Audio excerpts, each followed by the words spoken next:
Yeah, unfortunately, I'm kind of a grass is greener on the other side of the fence sort of guy, which translates into, the snow's deeper on the other side of the fence, or really what I suffer from, the mountains are bigger in the next town over syndrome. I'm Brian Peters, and this is my truth. I've always had a hard time being content. Growing up back east, I just wanted to move out west. Once I was out west, it didn't snow enough where I was at. I moved to where it snowed enough, and there was too many people. Moved away from the people, and then it's the mountains aren't rad enough. I mean, at some point, you kind of got to just realize that maybe it's not the location, maybe it's just your perspective on things. The mountains around my home are really not that flashy, aesthetic, well-known, and stay pretty gosh darn hidden. And the skiers, they tend to kind of embody that. They don't ski for likes. They just love skiing. When I bought a drone 2 years ago, it was really just to take pretty pictures of mountains. And I kind of realized how fun it is to film your friends, skiing. Well, the thing is, my friends don't really want to be filmed skiing. And so over the process of the past 2 years, I've kind of annoyed them and made them wait at the top while I launched my drone and got shots of them. Well, what you're about to see is kind of a collection of that. And these are shots of people that really don't have any interest in being in a ski film. And so they're not trying to impress you. They're just doing what they love. And that's really what this film's about. Local skiers just skiing. No agenda, just enjoying the mountains, getting after it, what they do, what they love, and the passion is pure.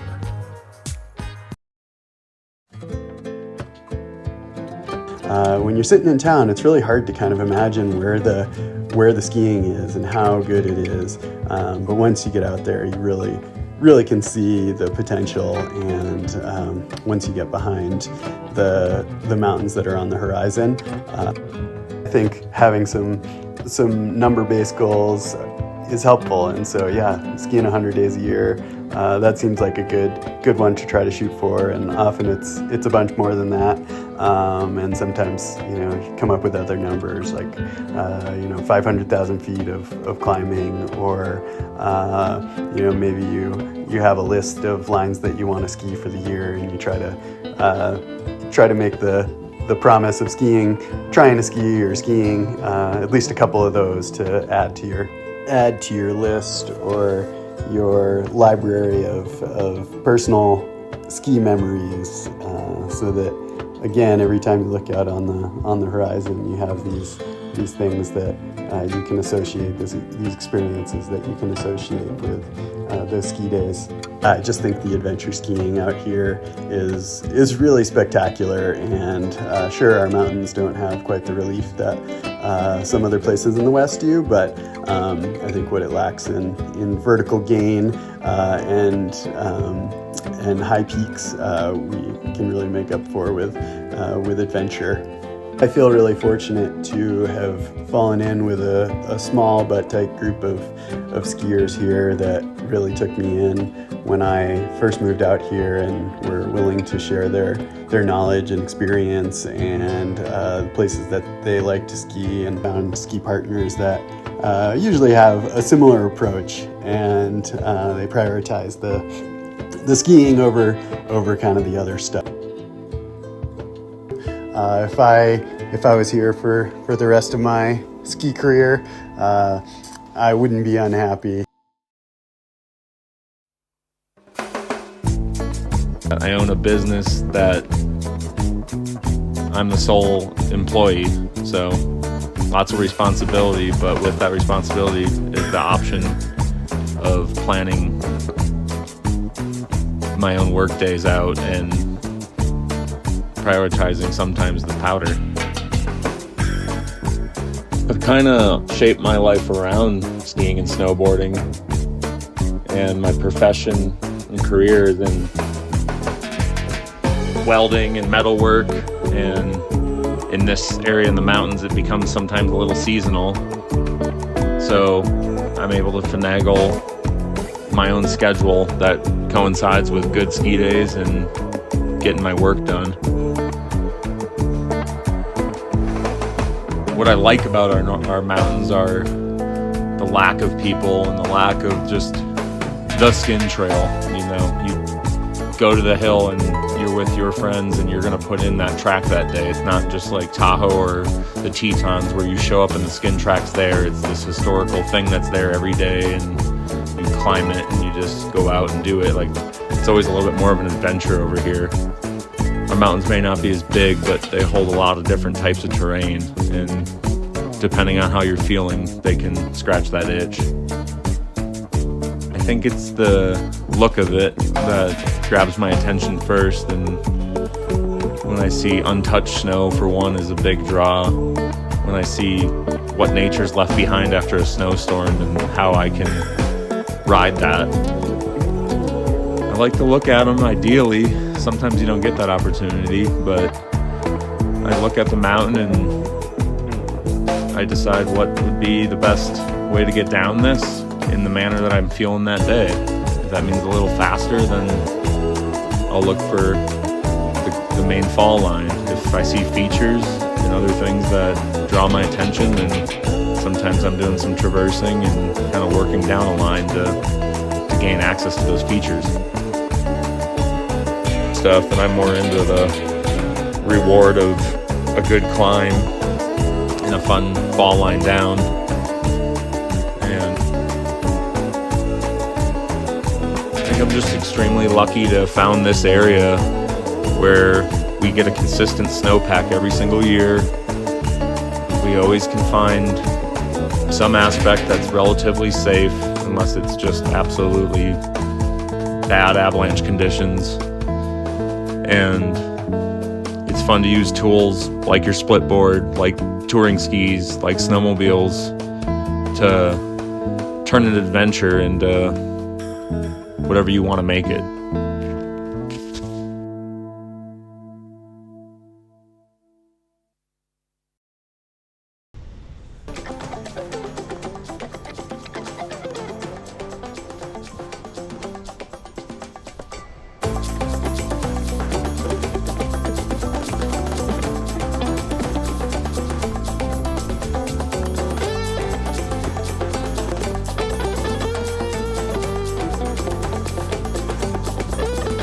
When I moved here to Mexico, I never imagined the skiing would be this good. I thought I might have to give up skiing, but what I found is a bunch of good skiing without crowds, and that's a bonus.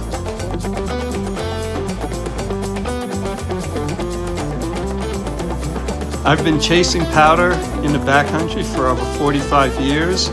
These days I'm old and fat, and my goal is just to get out there and make as many turns as I can. Some people say I wiggle a lot. If that's what it takes, I'm going to keep wiggling and keep making turns in good quality snow.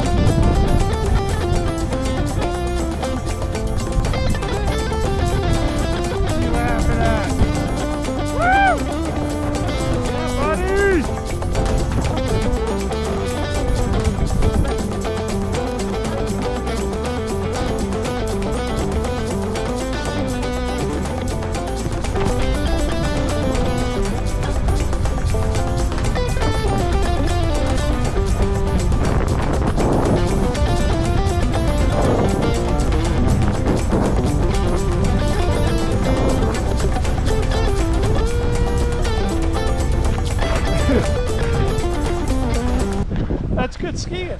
You're right, Todd. That is good skiing.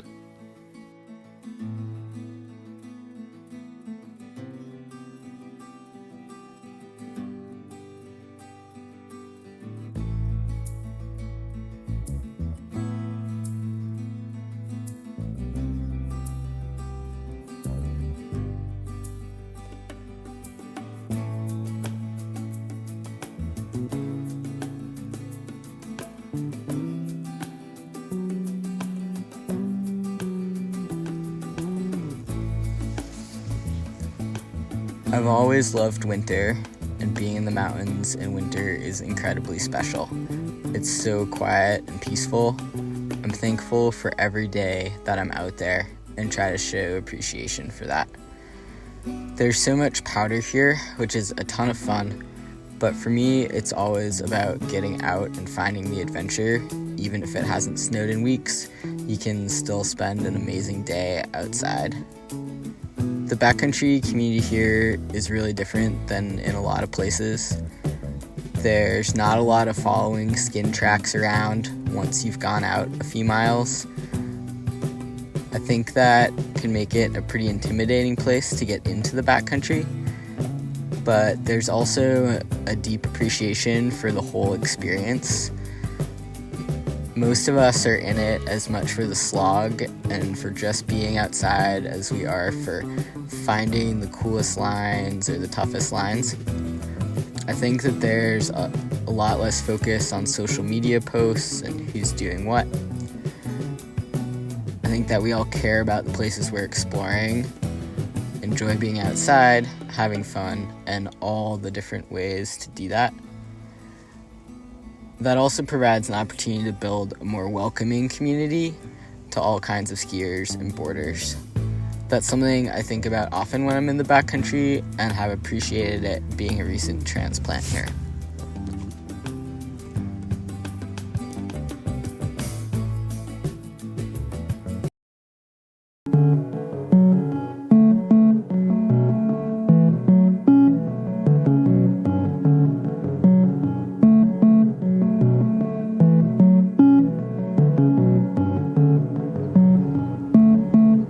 Some people have a daily yoga practice. I guess I have a daily skiing practice. Not really sure why, but from December to March, I go skiing every day.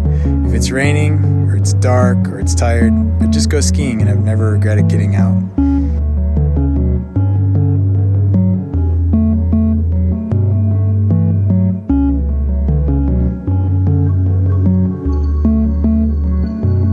After years of riding chairlifts and skiing the same run over and over at our perfectly good ski area, I couldn't help but stare out at the endless peaks and adventures that exploring could provide.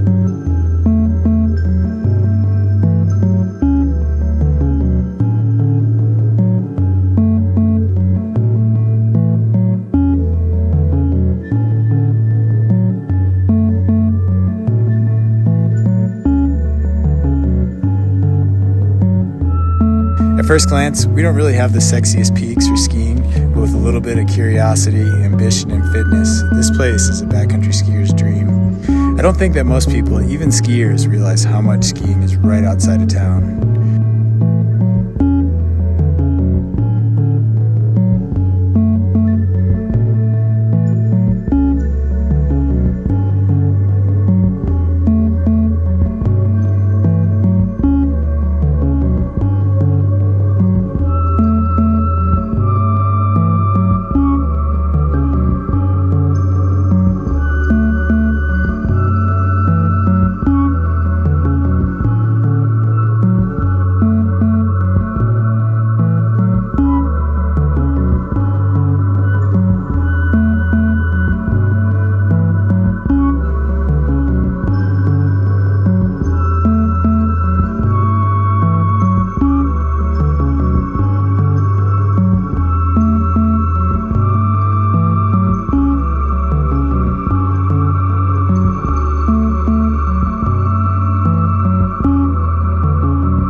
Go ski the 25 classics, or go link up several of them and make it a hat trick, or just go skiing every day.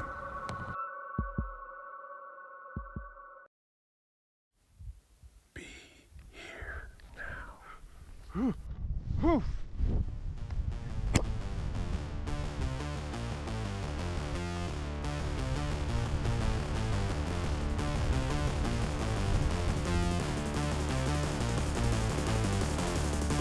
Woo-hoo-hoo-hoo-hoo!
So I work with the Rocky Mountain Research Station. I do forest inventory, tree and vegetation surveys. It involves a lot of time outside, hiking around in very remote locations. And I'm always looking at the mountains and daydreaming what it would be like with snow on them and what it would be like to try to ski them. It's honestly kind of what gets me by in the middle of July when the bugs are swirling around my head and it's 100 degrees out.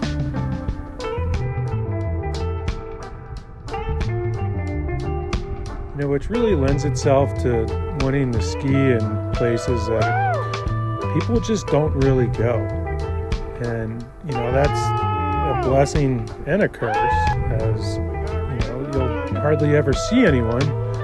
But at the same time, it can really be difficult to find partners to want to join you. And being a dedicated ski bum in a town that doesn't really attract that type of person, I often find myself out skiing Han Solo. You know, which can be very rewarding, but at the same time, I mean, one of the things that we love about skiing is sharing that experience with our friends, with our partners,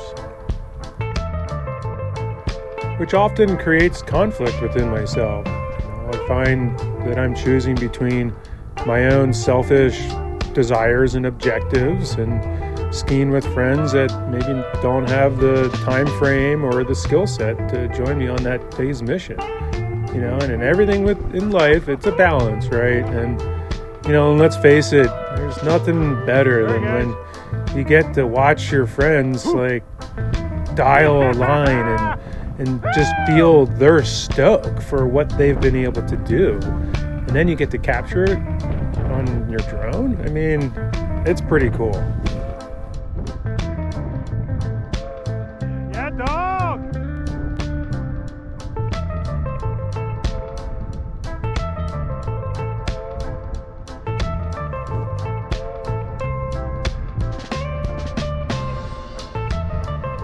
Ever since I moved here, I wish the mountains were bigger. I wish the people were more hardcore. I wish the snow was deeper. Blah, blah, blah. This place isn't good enough for me. And that went on for a number of years until it's hard to say what made the switch. And it was a gradual process. But at some point, I sat back and realized that, yeah, mountains are still bigger in the next town over. But maybe, just maybe, the snow's deeper on my side of the fence.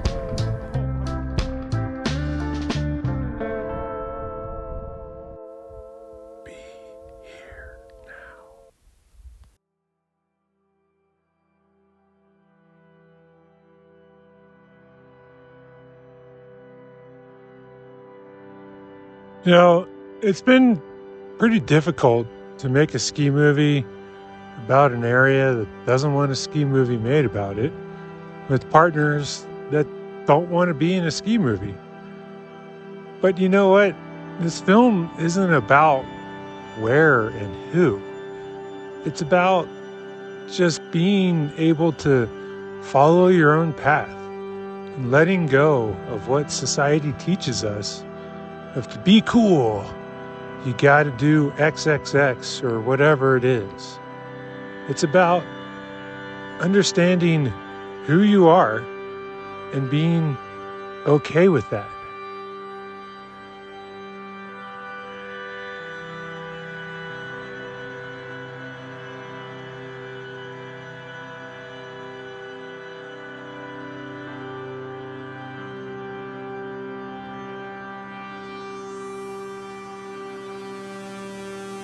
You know, mountains really tend to draw certain types of people. And this area really attracts people that are into sleigh and not spray. I mean, there's more underground badasses doing things that nobody knows about than really anywhere else that I've ever lived.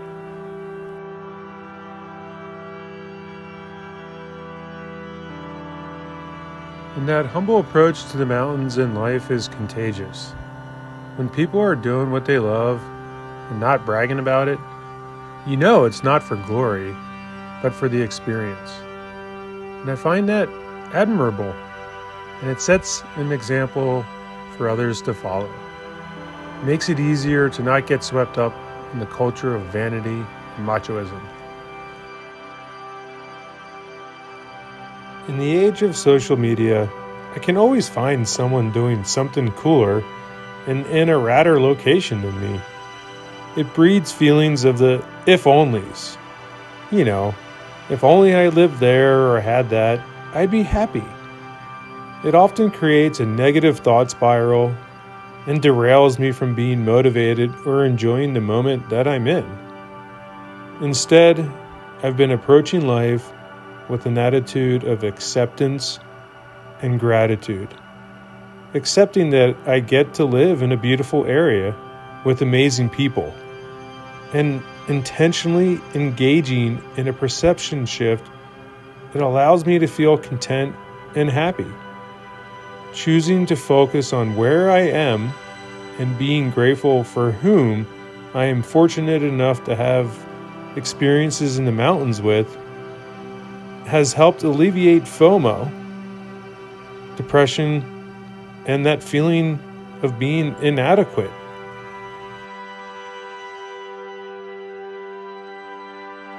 I can say the mountains aren't as cool as the Tetons, the Sierras, or wherever, and hold disdain for where I live. Or I can use my imagination and look for adventure in my backyard. Because in reality, it is here, and true adventure comes from one's own process of discovery. There's nothing more satisfying than dreaming up your own project and setting off into an unknown. Sometimes you fail. Okay, often you fail. But every now and again, you succeed. And that feeling of accomplishment hits harder and lasts longer.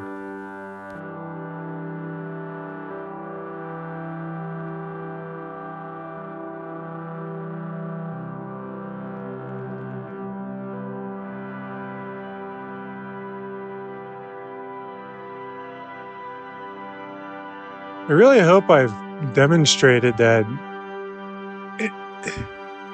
you don't have to ski the gnarliest line, do the longest straight line, huck the biggest cliff to really enjoy the mountains, right?